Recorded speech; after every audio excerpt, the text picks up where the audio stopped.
Hey guys, so I saw Venom The Last Dance, and in this video I just kind of wanted to talk about my thoughts on it because I actually don't have a lot to say about this one compared to the other two. Now, for starters, I didn't hate this movie, I actually enjoyed it quite a bit, but there were a few things in the movie that I wasn't the biggest fan of in terms of execution. I will be getting into spoilers near the end of the video, although most of this video will be a spoiler-free review, but near the end if you want to click off, then here's your warning now.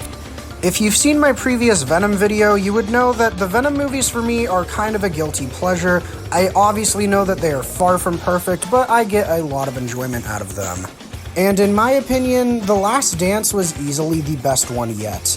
I actually really liked Null and how his presence is felt throughout the entirety of the film, and I think Andy Serkis does a really good job portraying the character.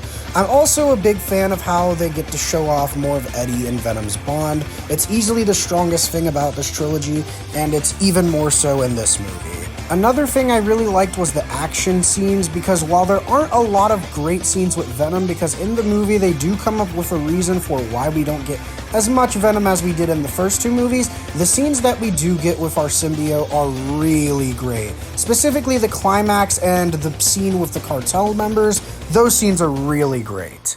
But now let's get into some of my negatives. I'm not gonna lie to you, I really think this movie's pacing isn't the greatest. Like, don't get me wrong, it's not bad, but a lot of the movie feels kind of thrown together. It feels like we're going from scene to scene, and there's a lot of dialogue in this movie that feels very rushed for some reason. I think the main reason for this is because this movie was being made during the Hollywood strikes, so that probably explains why the movie just feels so weird in terms of its pacing and writing. Another thing I wasn't a big fan of is how they treated the other symbiotes in this movie, because yes, there are a few other symbiotes that appear in the movie, and I'm not gonna lie to you, I really didn't like how they handled it.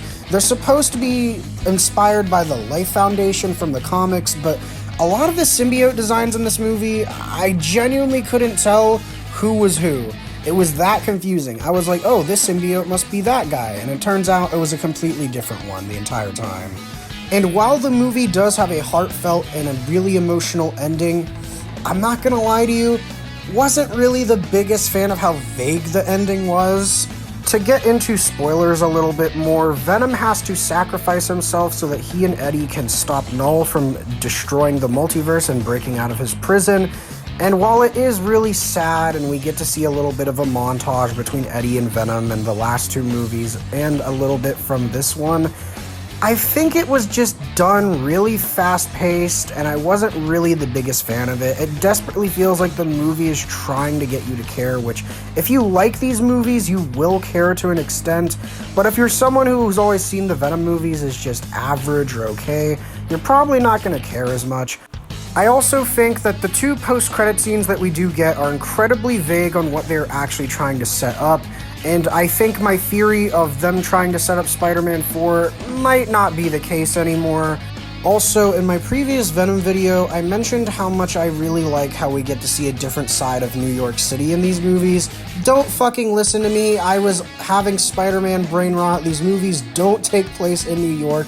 This movie is about Eddie going to New York. And I was reminded that when I rewatched the first two Venom movies and then watched this one, I was like, oh yeah, this doesn't take place in New York City. What I meant to say is that the Venom movies are a completely different vibe to your traditional Spider-Man film. And that is very true with this one. So overall, Venom The Last Dance is a solid movie. And if you're a Venom fan, you're probably gonna get some enjoyment out of this.